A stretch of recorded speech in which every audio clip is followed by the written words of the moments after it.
it's Ashley. Today is day 6 on keto. It is February 2nd. Oh my gosh, it's already February. Let's see.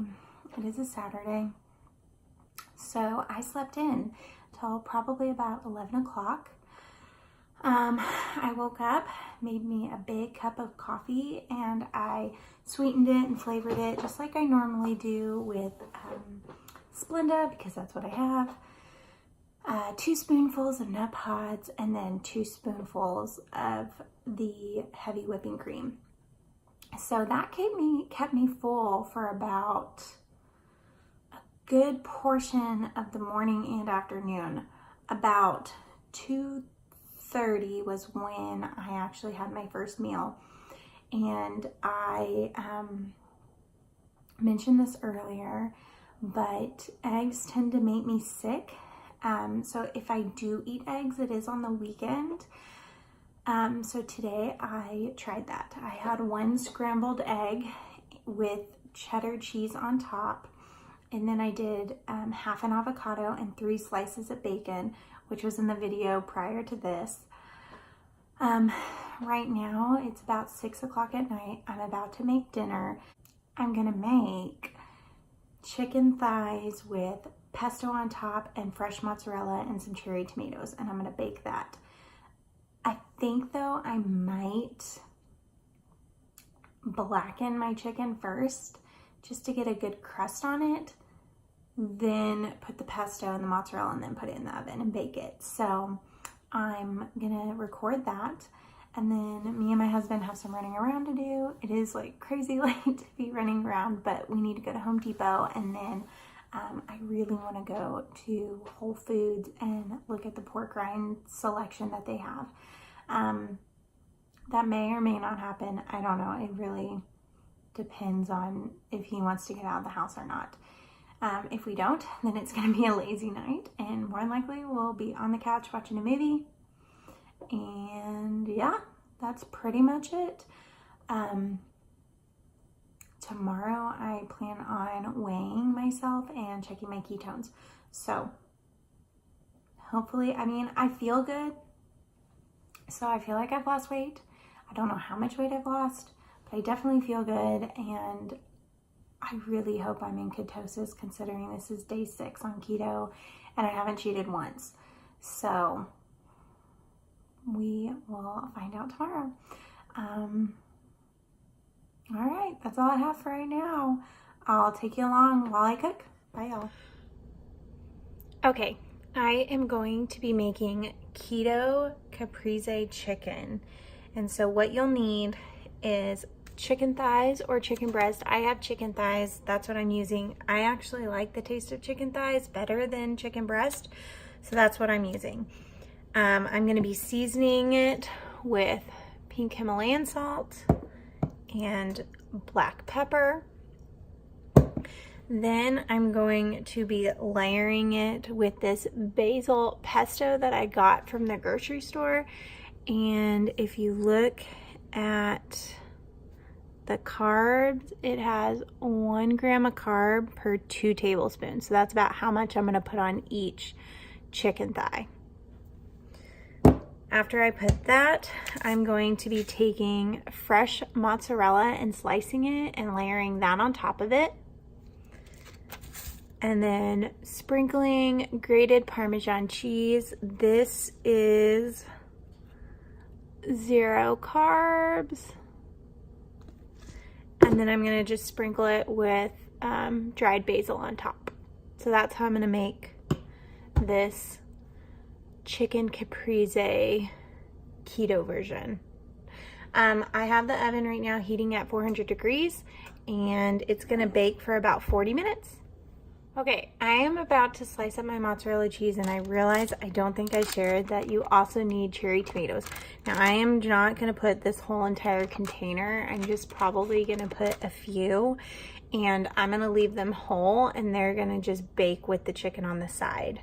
So you can either have them or not have them. Okay guys, I just placed my chicken thighs in my casserole dish. And I changed my mind. Instead of using the pink Himalayan salt, I'm going to use garlic salt instead. So I am going to season my chicken.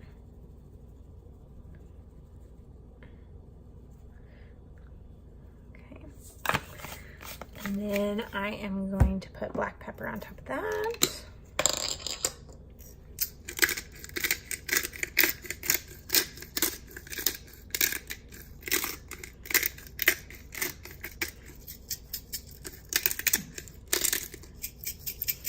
And really salt and pepper it as much as you like. I like things really seasoned. So, okay, now that I have that, take my pesto that I got. Ooh, a lot of oil on top. I'm gonna have to stir that around. Okay, I'm literally gonna take a spoonful and put it on each chicken. And so that I don't cross-contaminate anything, I'll spread once I'm done dropping my spoon. Because I don't want to be putting it back after I've touched the chicken back into the thing. And I don't want to get another spoon dirty.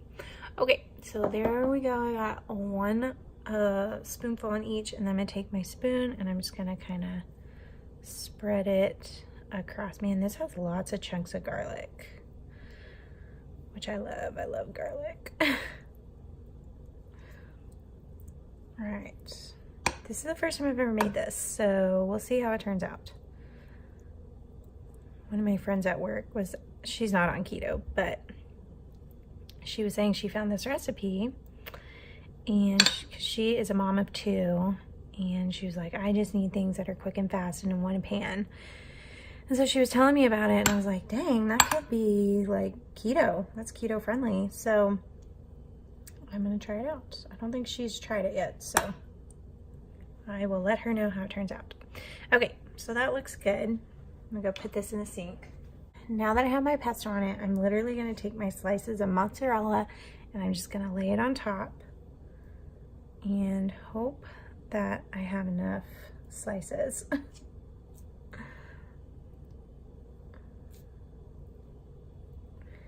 I've actually never cooked with, I'm actually gonna remove that one because that one's kind of small. It's a small little guy. I've never made anything with fresh mozzarella like this before, so I'm curious how it's gonna turn out. Okay, so now I have that. I'm gonna go wash my hands and I'm gonna sprinkle it with grated Parmesan cheese. So now I am going to take grated Parmesan cheese and I'm just gonna kind of sprinkle it on top.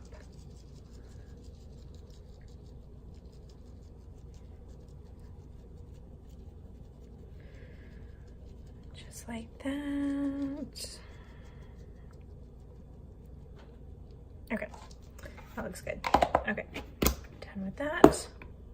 Done with that. Okay, now I'm gonna take my basil, dried basil leaves, and I'm gonna sprinkle that on top as well, which I really don't think I need, but just to make it pretty, I'm gonna do it anyways. Okay, so now I have that.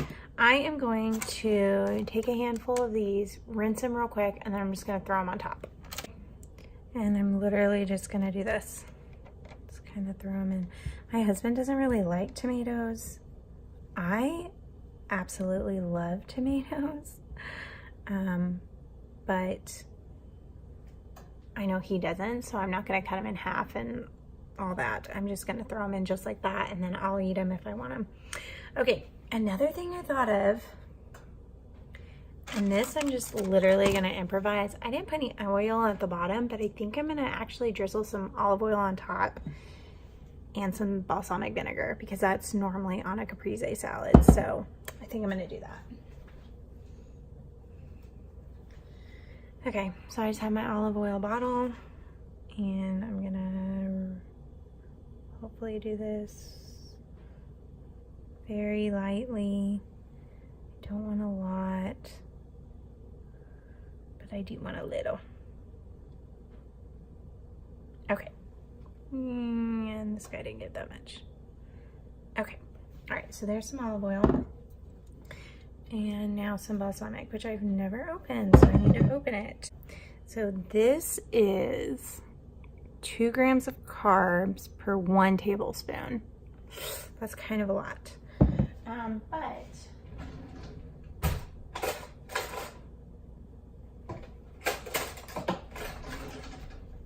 at the same time, I'm not going to be having a tablespoon with each chicken. So let's just do 1 tablespoon for the whole thing. Ooh. All right. Oh my goodness. Can I do this without spilling it everywhere?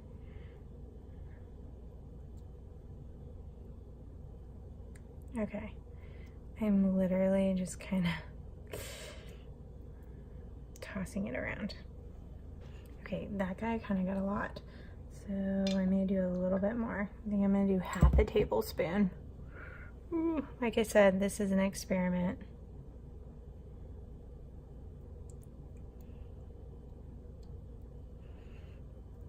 Okay, that looks good. It smells good. I think that's it. I'm gonna pop it in the oven for 40 minutes at 400 degrees and we will see how it turns out. Okay, my husband, who is not keto, is gonna be having this angel hair pasta with herbs with his chicken, but me, I need something. So I'm going to take these frozen zucchini. I have a little bit left in this bag and I have a whole brand new bag right there. I am going to make this as my side dish and I'm gonna use this as my noodles to eat with my chicken. Just threw my zucchinis onto the cast iron. They are frying up right now. I did microwave them though to cook them first, just to thaw them. And then now I threw them into some butter and some olive oil with some garlic salt, Cavenders, and some Parmesan cheese. Here is the finished product with the zucchinis. As you can see, the Parmesan just kind of gives it a crust. A little crust, not a big crust. And of course, this is butter with fresh zucchini, but this is what I had on hand, so this is what I'm eating. Okay, I just pulled it out of the oven, so this is what the final product looks like. I actually ended up cooking it for 45 minutes, and it's a lot more oilier than I thought it was going to be. Like, there's a lot of liquid in there.